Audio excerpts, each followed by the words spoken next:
Hello everyone, welcome back to How to Shoot. I'm your host Victor Tong, and we have actually decided to come up with a whole series of topics about camera understanding. And while you learn, you will start shooting like a pro.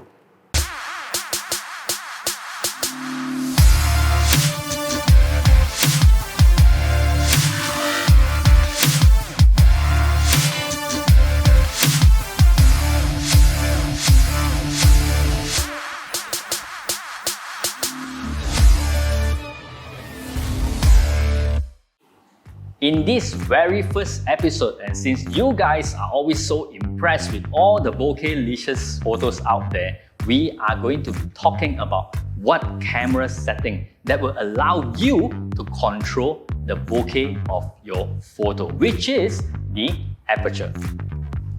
Now, to understand what aperture is, it is actually the opening that will allow lights to travel from the lens to your camera sensor, and the aperture is measured by f-stops. Now, the size of the aperture can be changed by changing the f-stop on your camera or sometimes on the lens itself.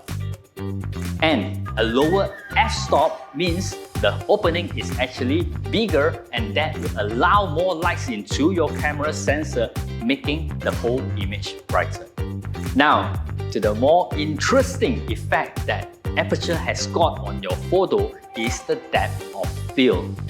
The lower your f-stop is, the narrower your depth of field becomes, and that is how you actually get the bokeh effect. Lower f-stops numbers are good to bring your subject into focus by separating them from the foreground or the background. Hence, it is often used by many portrait photographers, especially those who are actually shooting outdoor, to separate their subject from the distracting background or foreground.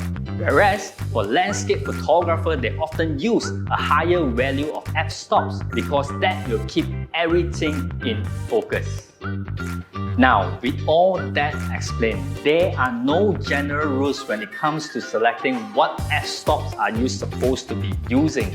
It all comes down to your own creativity and what kind of outcome do you want to produce. So please experiment with it yourself and maybe share with us the result.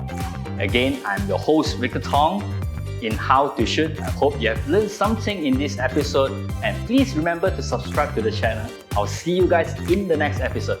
Bye bye.